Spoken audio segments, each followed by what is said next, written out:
What happened to your best friend after high school? Joined the army. Goofing around with some buddies on leave. Got drunk and fell out of the back of a pickup truck bed, putting him into a coma. His parents disconnected life support a couple weeks later and donated his organs to save 3 or 4 different people's lives. She was killed by a drunk driver a month before her 21st birthday. We had kind of lost touch after graduation, but we were starting to hang out again and I couldn't have been happier about reconnecting.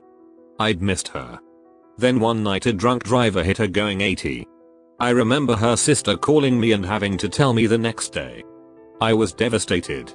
I'd let things slip between us when we went to separate colleges.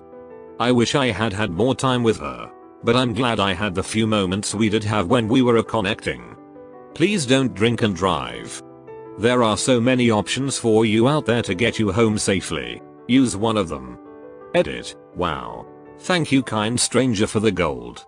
Thank you to everyone for your kind words and your comments. I hate that other people have gone through this.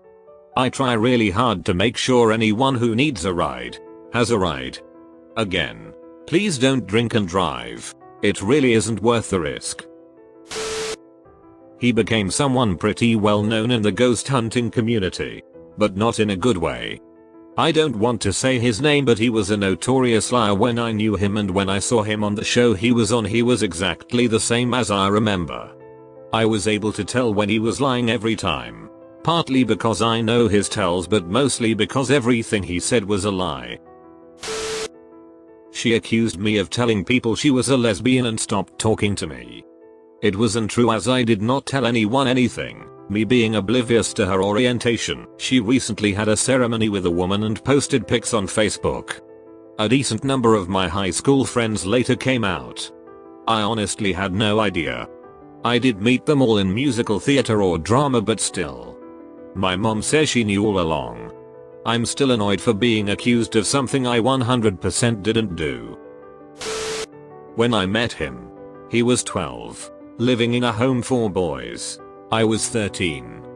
Through high school had many adventures, shared experiences, both legal and not so legal, shared various intoxicants, shared women, shared many hours just talking about everything. I met a lovely, sweet girl and married her. He was a dog, and jumped woman to woman, but constantly came to hang out with us, with a different girl most times. He married a woman 14 years older than him, lasted 2 years, divorced, worked in Saudi Arabia for 7 years, traveled round the world many times, married a girl 14 years younger than him, got divorced, wound up living at my house for the better part of 10 years. He died 2 years ago in his sleep, just days short of his 60th birthday. We had been brothers at heart for 48 years.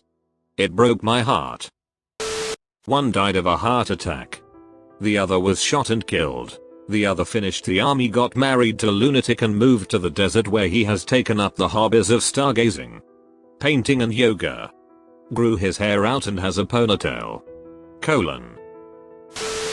He was a genius, but in a good, non-nerdy way, so he went to MIT and Northwestern. We still keep in touch after 35 plus years. Runs a company or something. Probably loaded. We'll always be the dorky freaks and geeks guys. We lost touch right away. I think we both knew we weren't really compatible. We just didn't have anyone else in high school, and we had known each other for years. She contacted me after freshman year in college over the summer saying she wanted to get together. She ditched me. Then shortly after I got engaged, she contacted me again. I gave her a chance because college kids can still be dumb and immature. She dropped hints about wanting to be invited despite us not seeing or speaking in 5+ years. Kept saying she would let me know when she was in town and we can get together. I said yay, definitely. Saw her mom at the store the next week. Her mom said she was coming up that weekend. I didn't reach out to her. I wanted to see if she was going to keep her word. Nope. And never contacted me again. Don't know what she is doing now. That was about 3 years ago. All my best friends are still my best friends. And when we all went off to different universities we found more good friends. And now those good friends are friends with everyone's best friends. So it's like some mega good friend group thing we have going on. 15 of us are going to Vegas in June. Wish us luck cause we don't plan on coming back. Roomed with me freshman year of college. First semester all he would do is stay in the room and play video games or smoke weed. He'd never go to class. We ended up hating each other. He dropped out after the first semester. A couple years later he stopped smoking and turned his life around. He didn't go back to college but didn't need to because he found a job that makes him happy. We're still in contact even though I moved away for a job. We ended up living about 10 minutes away from each other in a large city. We're from a small town. We kept touch and frequently we changed a lot in the 15 years I lived out of state. Most recently she posted a huge rant on Facebook about how working in HR is awful because she had to deal with all these stupid people who didn't even graduate college.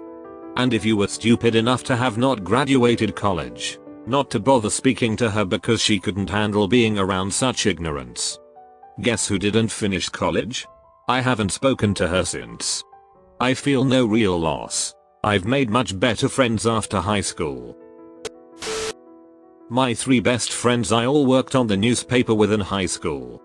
None of them work for newspapers, but they've all found success in their own careers. One of them is now a high school English teacher, who, I've heard, is quite popular with his students. Another one just graduated from med school, and the third was probably my best friend in all of high school, now lives in California and works for Google. We were very close up until about 3 or 4 years ago. We were both pregnant with our second child at the same time. She was just a few months ahead of me. When she was 6 months pregnant, the baby stopped moving. She went to the hospital and found out he died. She had to deliver him. It messed her up pretty bad.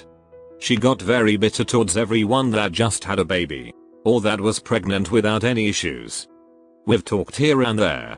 I miss her, and I still love her like she's family, but I can't bring myself to hang out with her anymore.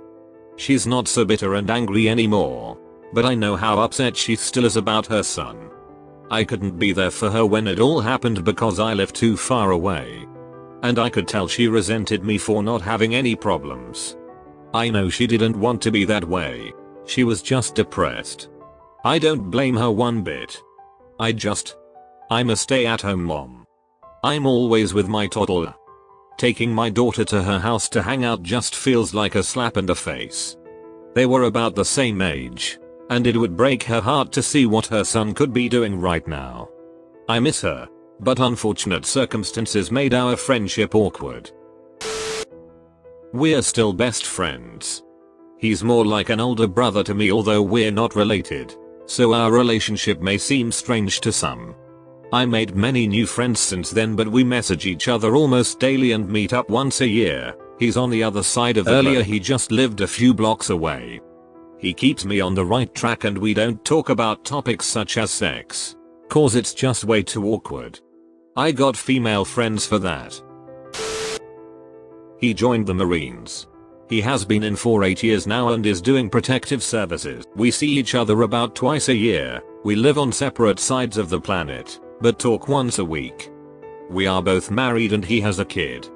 He is retiring in 2 years and is going back to school.